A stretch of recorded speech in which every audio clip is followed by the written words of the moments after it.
October 18th, Jamaica celebrates National Heroes Day. So far, we only have 7 national heroes. So we're going to talk about them. What makes them a hero?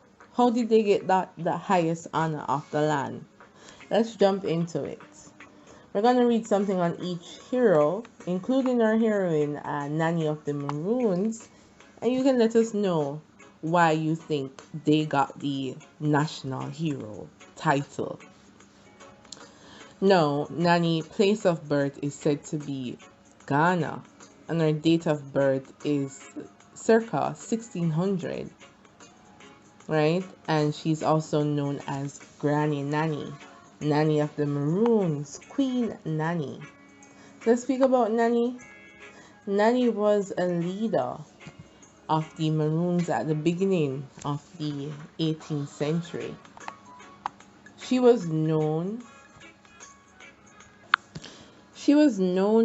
by both the Maroons and the British settlers as an outstanding military leader who became, in her lifetime and after, a symbol of unity and strength for her people during hard times.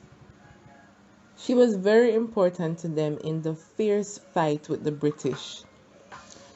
That was during the First Maroon War from 1720 to 1739. So you probably heard about that Maroon War, right? Now, there are many legends about Nanny, right? She is immortalized in songs and in the legends. Certain facts about Nanny or Granny Nanny, as she was affectionately known, have also been documented. Both legends and documents refer to her as having exceptional leadership qualities. She was a small woman with piercing eyes.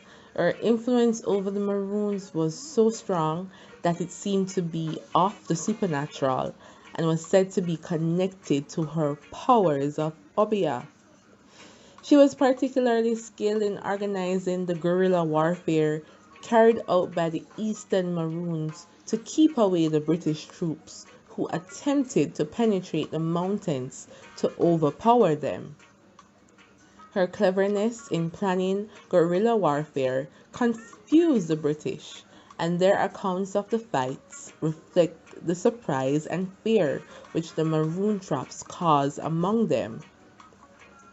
Besides inspiring her people to ward off the troops, Nanny was also a type of chief or wise woman of the village who passed down legends and encouraged the continuation of music and songs and customs that had come with the people from Africa and which instilled in them confidence and pride. Her spirit of freedom was so great that in 1739, when Quarrel signed the second treaty, the first was signed by Kojo for the Leeward Maroons a few months earlier with the British.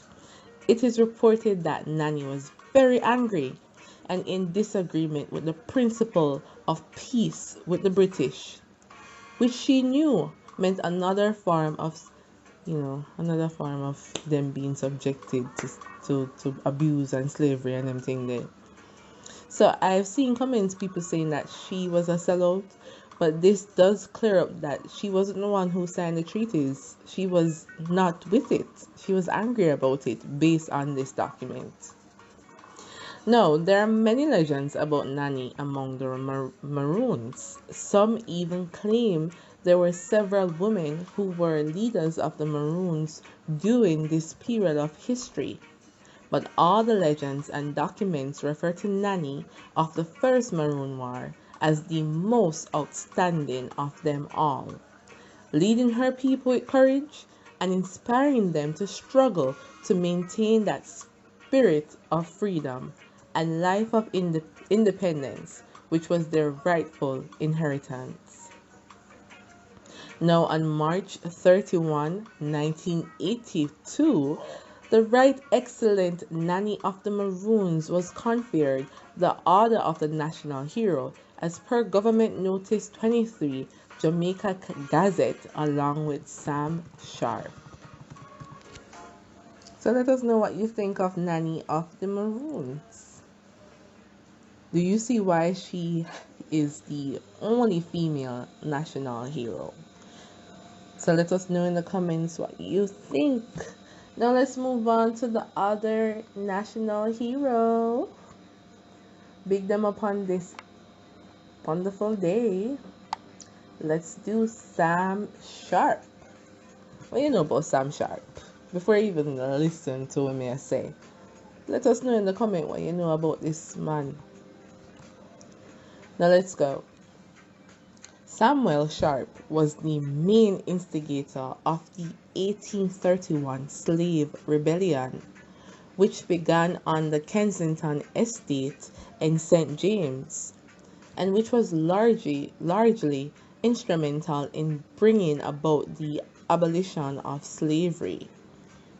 Because of his intelligence and leadership qualities, Sam Sharp became a daddy, or leader of the Native Baptists in Montego Bay.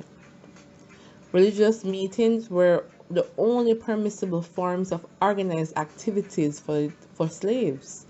Sam Sharp was able to communicate his concern and encourage political thought concerning events in England which affected the slaves and Jamaica.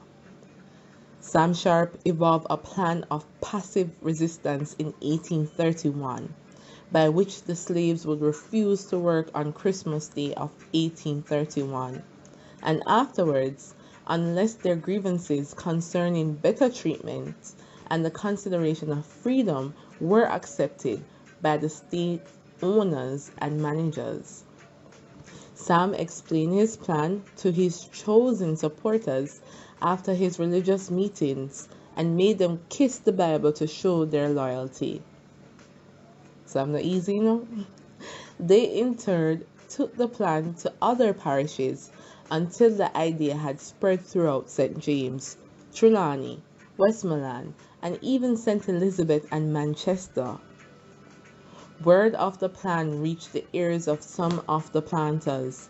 Troops were sent into St. James, and warships were anchored in Montego Bay and Black River with their guns trained on the towns.